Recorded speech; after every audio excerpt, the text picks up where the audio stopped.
Welcome to the Flip Trader podcast. I'm your host, Ian, and let me go through Paul's bio so that you know you are spending quality time with us and your time is well spent today.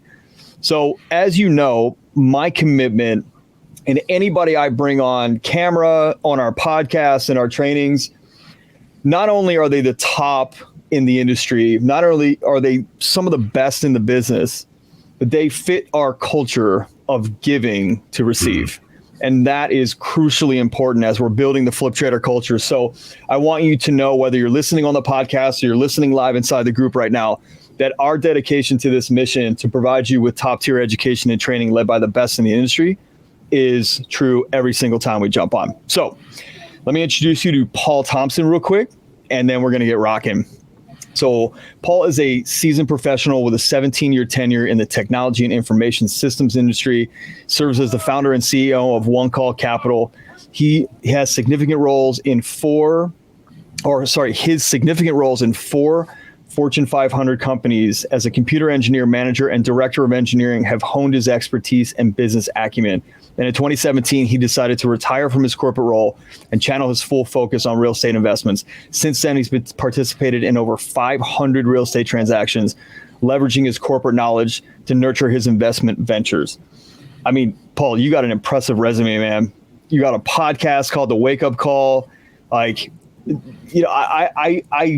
I love this story because there's a lot of people that will listen to this and say, I'm stuck in corporate America. The paycheck's so damn good. I just can't get out, but I want different for my life. I want a different result. I want something else. And you're the guy that did it. And so I want to start with way back when in your story that got you to this point today where you're, a high level real estate investor and doing some really amazing stuff with your business. So take us way back, man. Like, how did this whole thing start? Great question. Thanks for having me on. Sure. And everybody here has had a job or is currently in a job, and you are doing it, or you did it because you needed to make ends meet. There's no shame in that. Sure. But there is a unfortunate reality that most jobs, most companies don't really want you to become the best version of yourself. They want you to be the cog in the machine that solves their problem for their customers. And if that is something that lights you up, by all means, do it. Yeah. Lean into it. And for many years, I was in that role. And in my stage of life, in my season of life, and in what my current skill set was, I was a good engineer, became a manager, and I really liked it. But then I got higher up the corporate ladder and realized that my ladder was against the wrong wall. That I was absolutely a cog in the machine that they didn't care about me. And it wasn't if, but when I wouldn't be useful to them anymore. The cold equations of corporate America would just decide, you get paid too much, you're too old, you're too this, you're too that, and we don't want you anymore. Thanks, here's your box. Yeah. And sure enough, that's what happened. 2017, I was laid off from my job. I wasn't expecting it, but I wasn't terribly surprised. And thankfully, I had been preparing for it. 2 years before that, I had a really big wake-up call in my life where I was on a beach vacation with my family. I had the opportunity to extend my vacation because the beach house became available. The people who were going to rent it couldn't make it. They offered it to us at a discount the next week. Well, I work in the computer information industry. I worked at an ISP that made the internet possible. Working remote shouldn't be a problem. Like, we make the technology possible. Right. So I called up my boss and said, hey, I'm going to extend my vacation. I'm going to, my kids are going to stay here at the beach and my wife's going to watch them. I'll work the normal hours. I'll do the normal thing. I sit on conference calls all day anyway. Of all my employees, only a handful of them actually live and work in the office that I work in. How about I just see you in a week's time? Appreciate this opportunity, but this is a really big thing for me. I want to stay longer. Oh, I'm sorry, Paul. We don't do that here. Get your tail back to work Monday morning. Click. It wasn't even a conversation. It was just like, we don't do that here. Click. And I've been working at this company for 9 years at the time, right? I was a director. Like, it was not like I was just some startup out of college that said, I want to not work, like I was going to do my job still. And that was a wake up call for me that said, I don't matter. Like they don't really care about me. They have these, rules and I had to follow them. And I really appreciated the reality that if I'm not working on my dreams, then I'm spending my time working on somebody else's dreams. Yeah. And that was a realization to me that I need to go find some way to make an income separate from this job, because I was a single income family. And if anything happened to me and I couldn't earn an income, it wouldn't be long before my family was in trouble. I wouldn't have any sort of residual alternative income source. So I thought, well, what could I do to go find some alternative sources of income? And after some soul searching, I realized that the real estate would probably be a really good choice for that. So I started buying rental properties. And that was the beginning of a new career for me. Interesting. Isn't that amazing that you spend that much time at this company, or you're that valuable and you're really not that valuable? You're actually replaceable. We all are very replaceable. Yeah. And it's, I started a company years ago called the Irreplaceable Man, because I felt, even though I wasn't in a W-2, I felt that as a real estate agent or as a real estate investor, that I was replaceable at any time. Mm-hmm. Even though my value proposition was great as a real estate agent, I had a great business, and I still every day thought anybody can kind of do this. And I'm not looking to be replaced. And then I started thinking about that in my marriage. And that's where it really came to light was, am I replaceable as a husband and a father? And if you think that you're not replaceable as a husband and a father, just speaking for men or wife and mother, although you're the father or mother of those children, if any of you have experienced divorce, that somebody else is probably going to come into their lives. That's replaced. And whether you chose that or not, you have to be 100% irreplaceable you, authentic you. And it sounds like that's what you did, was you did some soul searching and said, wait a minute, this is not what I want forever. This is not what I want for my life. And the layoff was like the best thing that ever happened to you. Didn't feel that way at the time, but you're right. Right. Yeah. It felt pretty personal at the time. Like that's right. But you're right. It a lot of one thing you said in the intro was that, the salary is so good. And I would suspect that for most people listening to this, the salary isn't so good. The salary is just good enough. Yeah. Yeah. Just good enough to not push. Just good enough. And that's the whole design of the employer relationship, is they want to pay you enough that you'll stay, but not so much that you'll leave. Right. So they're going to pay you just enough to live just right at your lifestyle. And that's the design of the system. And you are trading your time for money. The only resource that we have that is non-renewable is time. And we trade it for a 1-to-1 value for a dollar, a monetary dollar. Right. So 100%. My philosophy and the lesson that I learned way too late in life, but I'm glad I learned it when I did, is that I need to start doing things that are a one for many exchange of value.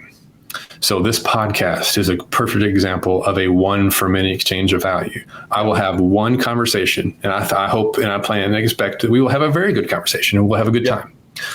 But this is not just for between you and me. We're recording this. This is being streamed live. This will be rewatched. Hundreds, perhaps even thousands of people will watch this week, perhaps more over time. Yeah. And so there's a long tail value of this one conversation. That's a one-to-many exchange of value for me. So instead of having a one-on-one conversation between you and me, and we don't record it, which I'm sure we'd have a great conversation. Sure. Why not share that conversation with this, advent of all this amazing technology? It makes it so easy for us, despite kind of the difficulties we had at first. In the beginning. It's part of it, right? Is that we can set up our lives and design our lives such that most of the time we are exchanging value for a one-to-many exchange of value. When you buy a piece of real estate and you flip it, that's a one-to-one exchange of value. Yeah. Sometimes that's necessary, right? You need to earn some cash. Wealth is created by having assets that pay you over time in a residual way.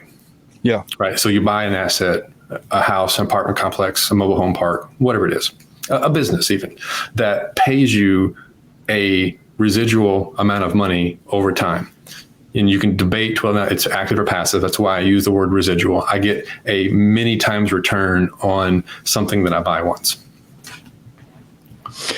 I think about that as a reduction gear on a bicycle. Okay. And my whole life in business or in my careers, I've always valued my time and my energy and my expertise and my brain power, and said, I want to be the person that does one move and 3 moves, 5 moves, 7 moves happen versus the 1-to-1. Like for instance, lead generation. Like I have plenty of friends that would bust that phone every day, 150, 250 calls a day, every single day. Sure. And if you compare yourself, well, you're failing. And my numbers were better than a lot of those guys because I went to business owners, got to know the business owner, and got the trickle down effect like you're talking about. Right. And I wanted to, even in Flip Trader, I want to figure out, how do I make one move and get 5 turns out of the wheel versus like first gear where you get it's very easy to pedal. However, it's 1 turn. That move very far. Yeah. Yeah. And yeah, you can get up hills and you can off road and stuff. However, you're not going to go with speed and you're not going to go that far. And you're probably going to tire yourself out because that's a lot of repetitions of your legs. So I totally agree. The way that we built out Flip Trader was as a reduction gear for other people. Right. And a reduction gear for our members to be able to hear information from high level people and then go out and do something with it. So instead of being able to, like a lot of people just download information as an information addict and they'll just pile this information in. But there's a missing piece in the gap, which is, well, how do you apply this to your life or to your business? Because Paul's business is what his business is and my business is what my business is. Yet we're disseminating information to you, the listener. And I'm also learning from this too. I sit on these podcasts. This is a great reduction gear for me.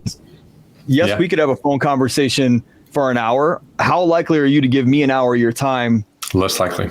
Yeah. Right. Less likely than in a reduction gear situation, which is super cool.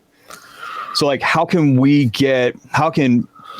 our listeners get information that they can quickly take action on? And that's super important, really important.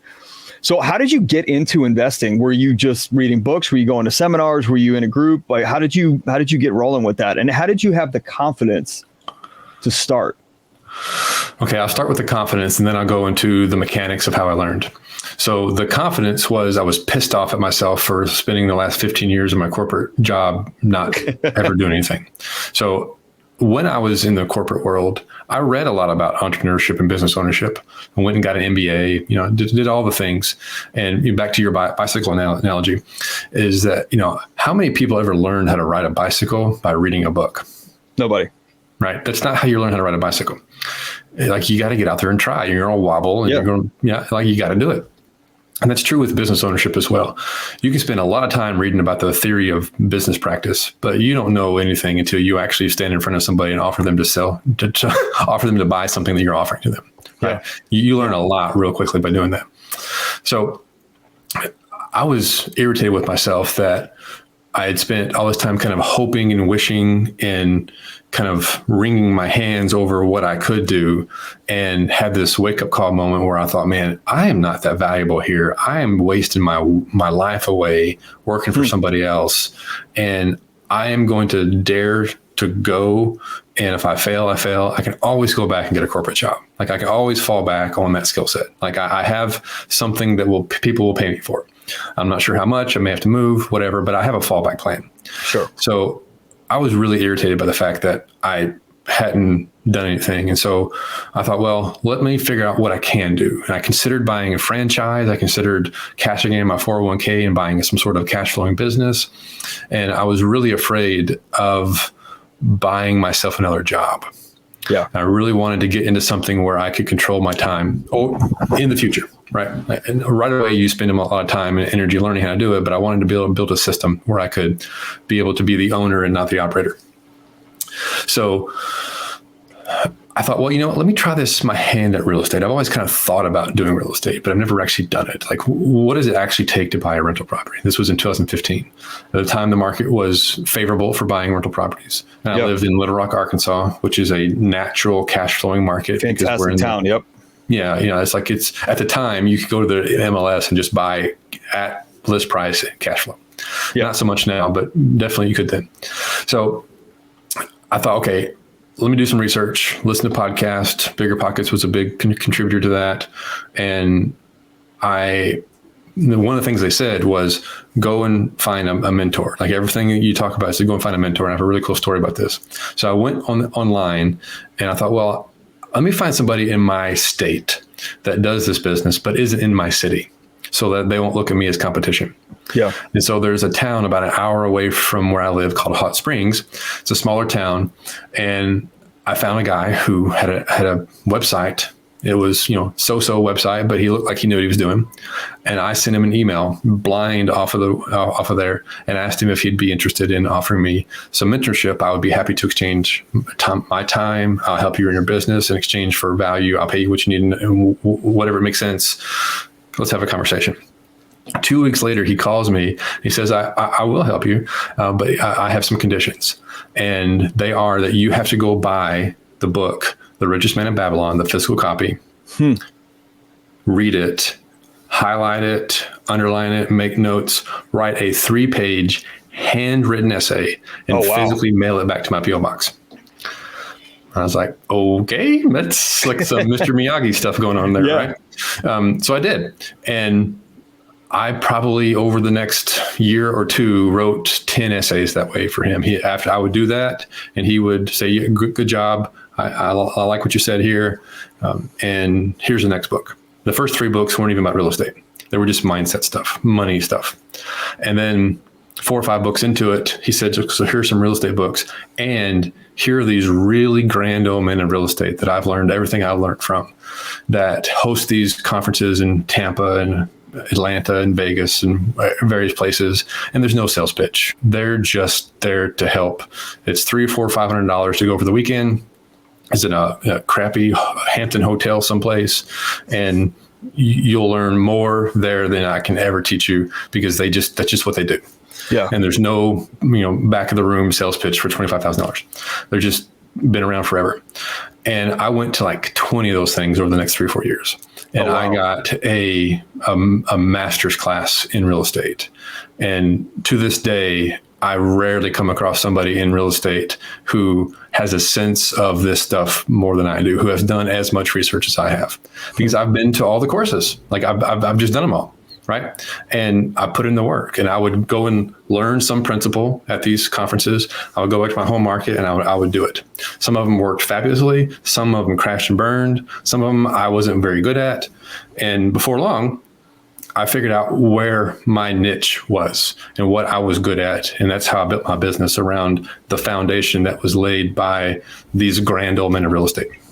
So how do you, that's a really good point is, when a lot of people think about getting involved, they want to go fast, and they may have found some money, or somebody's going to loan them, or they found a hard money loan.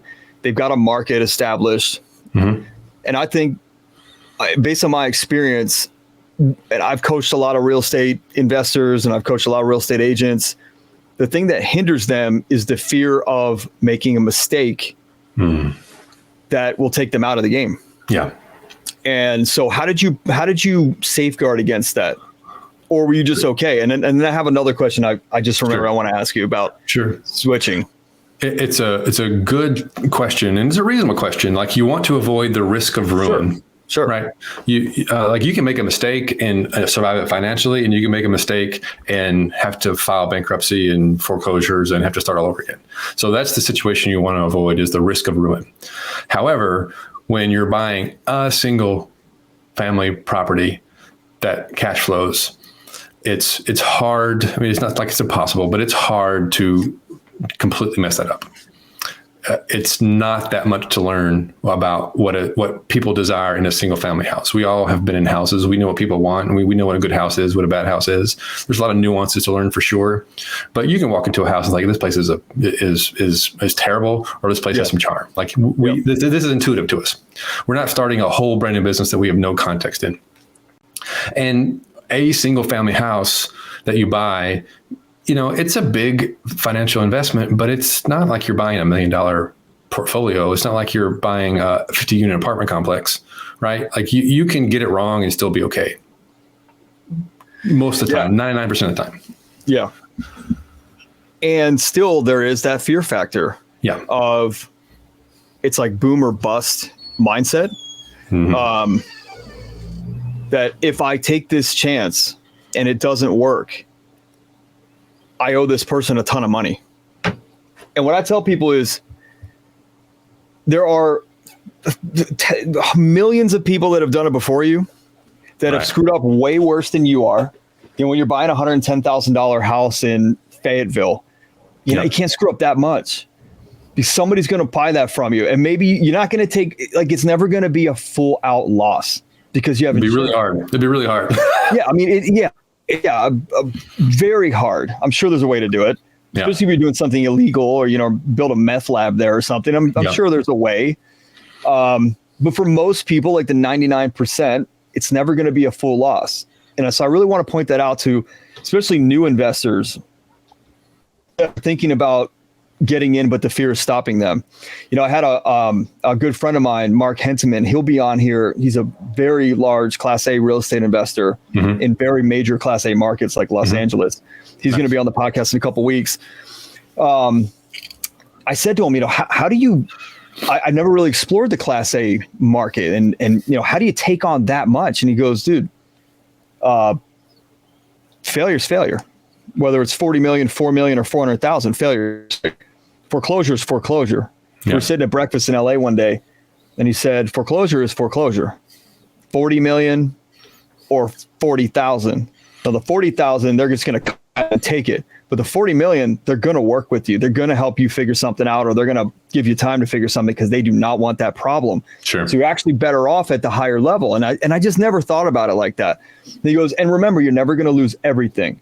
You might take $1 million hit. You might take take a loss. They might not get something on their money, but you're never going to take 100% hit. Never. I'm like, you know what? I never really thought about it like that. And it really inspired me to take more chances. Yeah. And an extension of that, let's call it a 40-unit apartment complex. Yeah. A 40-unit apartment complex is not 40 times harder to buy than a single family house. No. Right. It's harder. It's harder, yeah. But it's not 40 times. No. Right. So there are this legitimate story of economies of scale when you get into multi-unit apartment complexes or RV parks or these larger commercial assets. So I'm not religious about the asset class. I want you to go out and buy assets that you understand and that cash flow. Like that's the mission. Is go figure out what you can buy, go buy it, learn some stuff. And then once you learn some more stuff, buy some assets that you understand even better. Yeah. So here's something I want to ask you from a personal perspective. And I know a lot of people who listen to this are like, just stay with the real estate. And I hosted a real estate podcast called Real Estate Rockstars years ago. Where I got my start in podcasting. And I really enjoyed the human aspect without the real estate piece in it. Oh, I want to go back to the risk that you took, like when you got laid off and you said, I'm going to go for this thing. What was your wife thinking? What was she speaking with you about? How did you communicate this risk that you wanted to take and this thing that you wanted? And what was that like in your household? And what did you do to get her on board if she wasn't already on board? I think that's really helpful for people to understand. Yeah, because when you have a spouse, that's your life partner, and that's probably the most important decision that you're ever going to make in your life is the person you choose to marry. And it's a lot of work to maintain and grow that relationship over your lifespan. And it's the person you're going to spend the most time with for sure.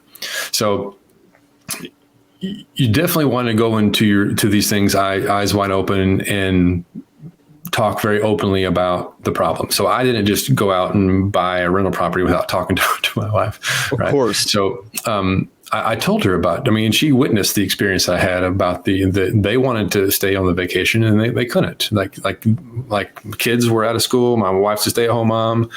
We had this chance to extend, we had the money, but no, we had to go back because daddy had to go back to work. Right. Yeah. And I was pissed about that. And she saw that. So she witnessed it with me. And I told her, I was like, I've got to figure out some other way. It's like, I'm really nervous about what happens to my job. If something happens, if I lose my job and I want to maintain this income level and stay in the same industry, I'm probably going to move. And we didn't want to move. Our families live in Arkansas. That's where we're from. And like that just wasn't an option for us. And so the alternative was to, change industries and probably make less money, start all over again, or we can get a jump start on a new business now before this future outcome that may or may not happen, which ended up happening 2 years later. So it was a gradual process for us to come to that conclusion. And so when I started buying rental properties, she was very much on board because she saw what I was doing. And when I got laid off, the first person I called was my wife. And I said, it just happened. I just got laid off. I didn't see it coming.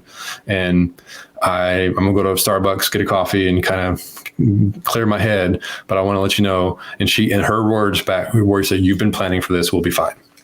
Because I've been planning for this, right? Exactly. Yeah. Yeah. What a great support system there that I think a lot of people wish they had, where maybe they've taken chances in the past. I'm very lucky and fortunate to have that, where I've taken chances and I have failed at things.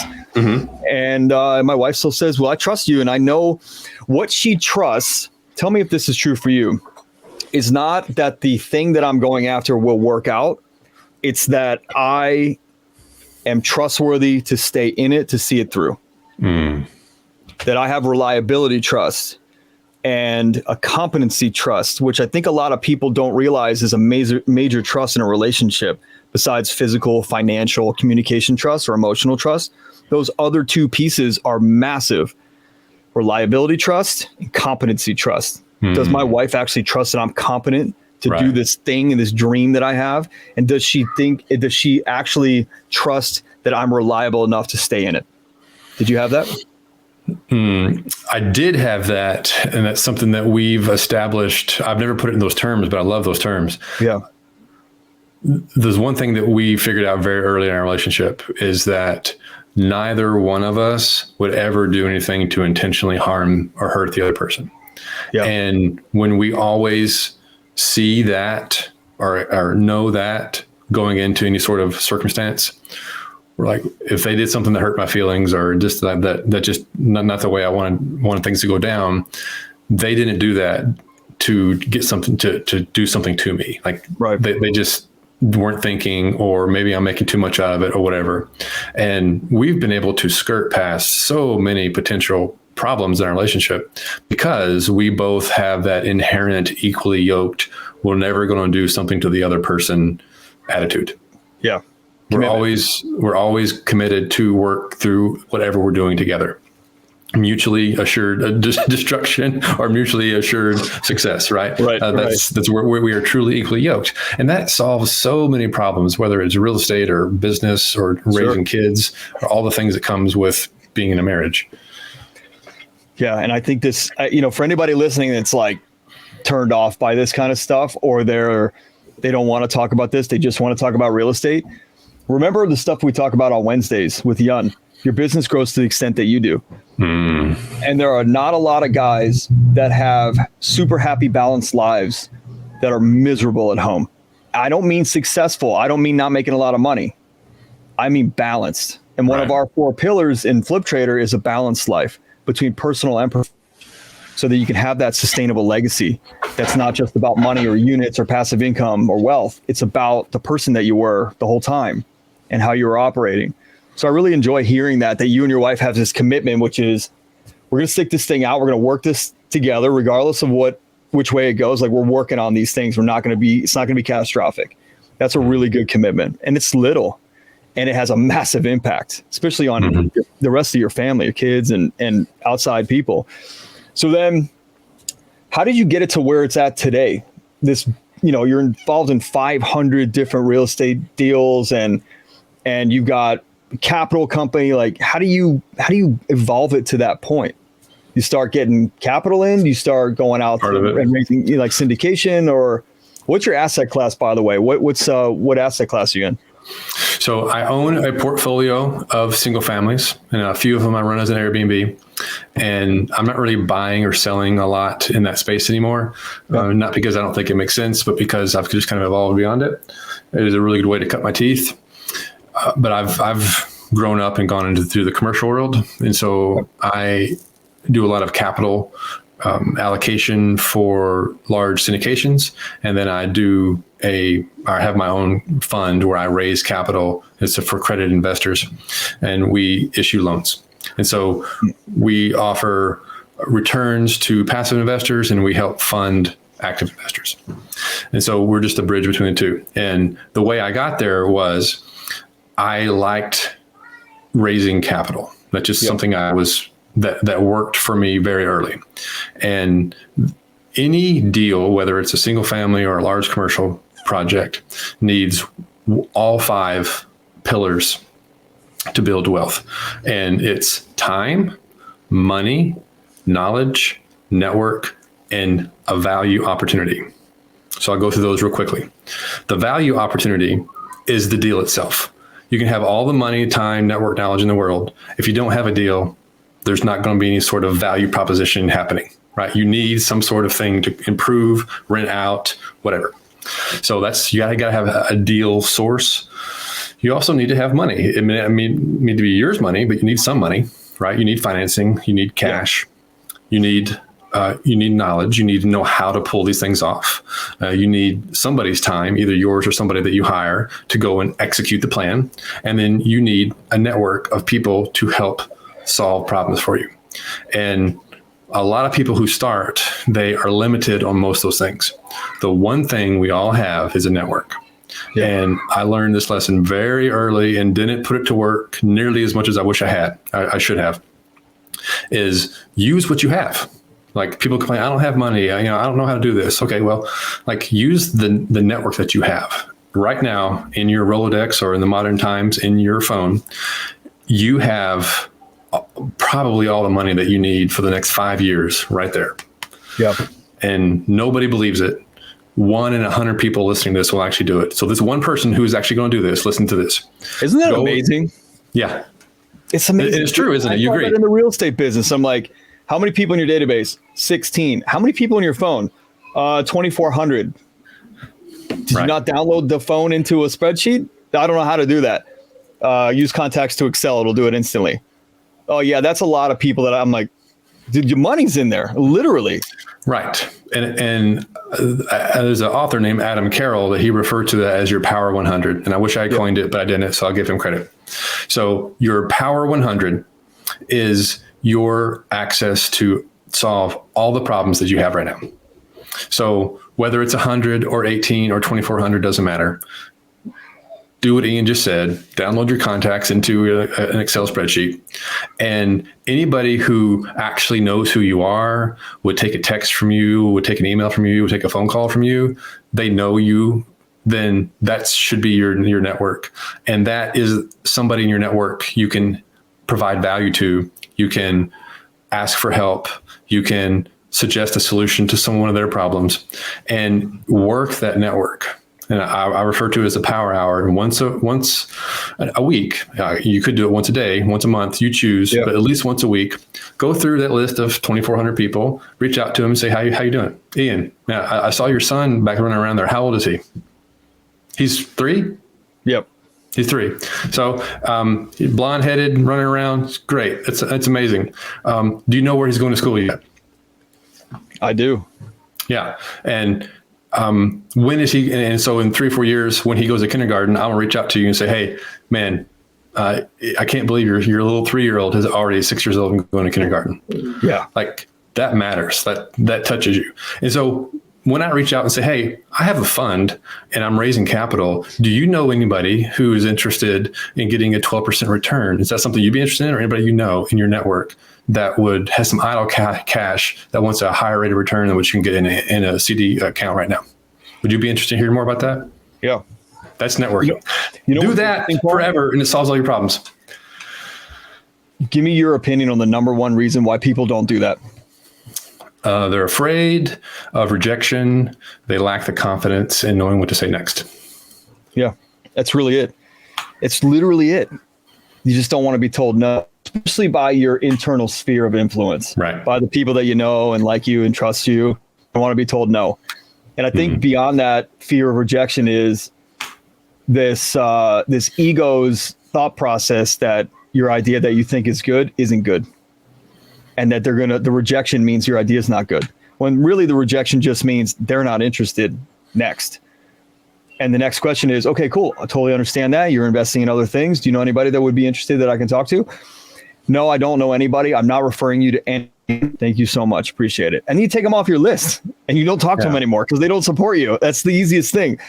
But it's prevalent in any industry, in any sales gig or anything that you got to sell or convince or enroll somebody in, that's prevalent. So the thing that I'm pointing out to the audience is that if you can do that, you are in the 99th percentile. Yeah. Not the 50th, not the 40th, the 99 percentile. 1% of people can do this. In an effective and consistent manner, by the way, not just one time where you got the balls up or you had a couple drinks and you started reaching out. This is really a consistent thing. And what's really interesting, man, is you had mentioned or somebody mentioned. I talked to a lot of people today already. Somebody mentioned Aaron Amuchastegui, who was on 2 weeks ago, and we actually talked about how fearful both of us were at this networking event that we were at in Lake Tahoe in 2015. We talked about how he was sitting there afraid, talking to his wife, I don't think this is for me. I shouldn't be doing it. I don't know anybody. And I'm sitting there talking to my wife at the table next to him. Actually, I was pacing around outside. I didn't want to go in. And I wound up getting a table, talking to my wife right next to him. We both get off the phone. And we both look at each other and I said, "Oh, are you here for the event?" He goes, "Yeah, I'm here for the event." I said, "Do you know anybody here?" And he goes, "I don't know anybody." I said, "Well, neither do I. You want to hang out?" He goes, "Yeah, let's hang out." And that was it. And so when I started building Flip Trader, I thought I need to reach out to my sphere who align. And you got to understand a new business like this. Of course, I was afraid of rejection. I don't want my friends to tell me my idea sucks.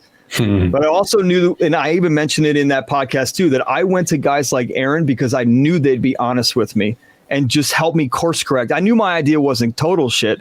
I knew that it was great.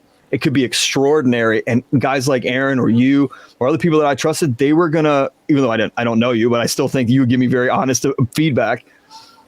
Guys like that were going to give me honest feedback to help me course correct. So I needed that rejection, and my ego was prepared to take it. Yeah. So it's interesting the kind of friends that you will develop when you decide that you're going to continue to grow for the rest of your life. And the people who tear you down, they're like the crabs that pull the crab back down in the bucket. Yep. Those aren't your friends. And those aren't the friends that you want to have anyway, by the way. And the people that you're talking about that go to these conferences and go to these networking events, some of them are nervous, some of them aren't. Sure. But very few people in that room are going to tear you down. They're there to improve. And iron sharpens iron. And it's a very powerful influence to be around other people, a group of people who are of similar and like mind, who have a growth mindset. You're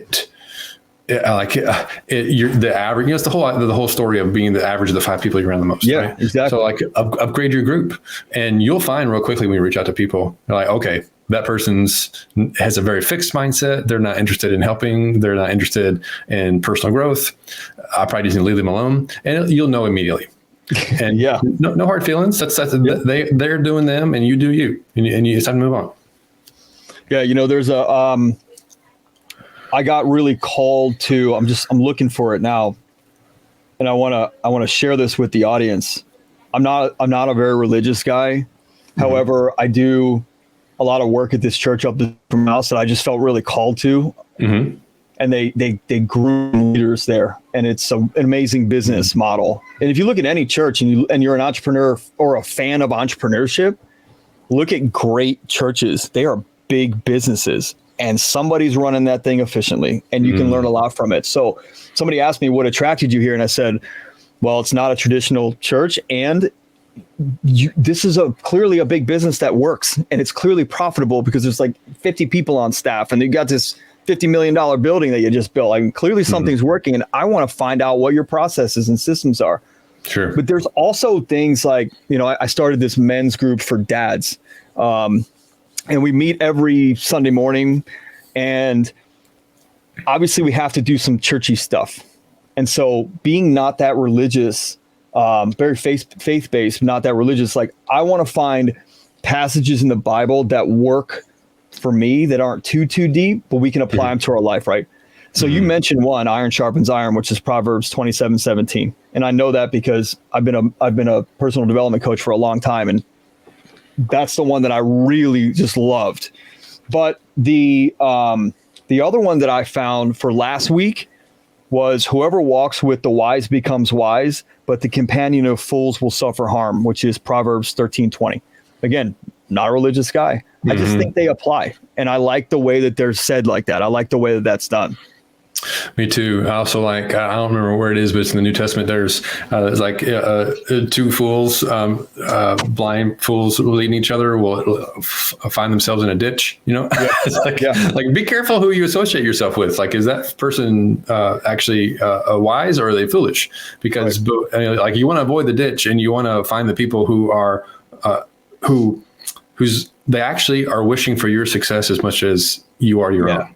And when that's a reciprocal friendship, good things happen. They do. Yeah. I can tell you, I've spoke about it a lot on here, that the partnership that I have with the other guys in Flip Trader, is one of a lot of trust. And because I think all of us have gone through things that have hurt us or, caused us to distrust. So when we now see and associate with somebody that has the quality we're looking for, we lock on, and we just know it because our gut just knows it. We've been through it. We have experience. So, but there's like 50 more questions I want to ask you. But as we wrap up here, I just want to remind people that Paul's going to be on Thursday, going into a deep dive on real serious metrics and processes and systems. And tell us a little bit about what you're going to do on Thursday, if you know already. I do. Yeah. So I have a concept of making offers that sellers can't resist. This applies to both single family and multifamily. And basically, if I could boil it down into 4 words, make offers at scale. When I talk to you about going to your Power 100, what you're doing is you're making an offer at scale. You're going to be cool about it. You're not going to be too salesy about it. And what you're going to, when you're going to an owner of a property, you don't have to be cool about it. You can be very blatant about it. Hey, I want to buy your property, and here's how I'm going to do it. And I will show you how to make an offer called a 3-option letter of intent. And it shows 3 ways of making an offer so that you ask the seller, oh, okay, so here's 3 ways I can buy your property. Which of these is most to your liking? Instead of just sending them low cash offers, that's insulting. Right, exactly. I'm glad you said that, because there is a big difference between making an attractive offer to a seller that's under market value and an insulting offer. Right. By the way, for us as buyers, we don't associate with an insulting offer because we're not the emotionally tied person to the house. Right. But when you have a house that's owned by a guy for 50 years and his family's selling it after the guy passed or went into a nursing home or something, there's a lot of emotion there. Right. People don't want to be insulted by, well, I'm going to buy your house and tear the entire thing apart and all the memories that you have there. I'm going to negate everything about this place. Here's the offer. You have to think about the human piece in there too. So I really like the way that you put that. So we're going to be talking about how to make irresistible offers that sellers can't refuse on Thursday. And I'm sure a lot of other things. And on one more thing that I want to talk to the audience and let the audience know about is we have a new membership program we're about to roll out in a couple weeks. This is the first time you're hearing about it on this podcast episode. If you're interested, jump into the group, private message me. I'm going to be rolling out a whole week segment on things, and just stay tuned because it's really, really, really freaking cool. And I'm excited about it. So I'm excited about Thursday, man. Again, we can we're probably going to talk a little bit on Thursday before you get started, because I have all these other questions about detail, and I think Thursday is a really appropriate place. And I think you gave us such a window into your life, your world, how you move through the fear, how you communicated with your wife, how you set your vision, how you executed on it and work through the failures. I think is great. And this is a really seamless, fast episode, despite all the technical challenges in the beginning. So what's one thing you want to leave our audience with? Always invest in yourself. If I could give you 4 words that would change your life, and that is an ethos that I would put on a billboard. Tim Ferriss has a question like, what's a message you put on a billboard? Mine would be always invest in yourself, because you are your most valuable asset. You're the only one that actually cares as much about you as you do. And if you don't put the work into yourself, other people won't put the work into you. Right. So you have to start with yourself first. And invest can be adding knowledge to your mental capacity. It could be taking cash and deploying it into an asset. It could be relationships. It could be friendships. It could be building a brand like what you're doing with Flip Trader, and you're building this amazing community. You are doing all 5 things, building the 5 pillars. It just in your value proposition in this case is a community versus buying a piece of property. Right. We are asset buyers, so we're looking for a way to buy properties at a discount so that we can cash flow and control our time and live life by design. Well said, man. We're going to wrap it there. I'm really excited for Thursday, and really grateful that you were sharing stuff with us today and for your time. Thanks for having me. It's been a lot of fun. Of course. All right, Flip Trader, you heard it live from Paul. And if you didn't get something out of today's episode, you need to go back and rewind and listen to it again, because there was a lot of, I'm writing notes. Like, I got notes in front of me. I'm a student on these, even though I'm the host, and this is my brainchild. I'm still writing notes because I'm learning, and one of the lessons that I give my kids, and we say in the morning and in the evening, is, in addition to always invest in yourself, by the way, Paul, is always be curious and always seek more information, more knowledge. So if my daughter says to me, yeah, I know about that, Dad. And I go, well, what else could you learn about that? What else do you need to know about that? She goes, oh, you're right. Okay. I want to know this part or that part. I don't want her locking her mind up. So I really love that. Always invest in yourself. And you're doing that if you're listening to this live or on the podcast, you're investing in yourself. You're investing time and information, or time to get information. So look out for Paul's training on Thursday. It'll be in the events tab inside of Flip Trader. Look out for the new membership program that we're rolling out very soon. We appreciate you being here and supporting us as we support you. If there's anything more we can do to support your real estate investing journey, just let us know. We will bring on the absolute best of the best like Paul to advise you, to guide you, to mentor you, and to teach you how to get to the next level in your life and in your business. Thanks for listening. We'll catch you on the next one.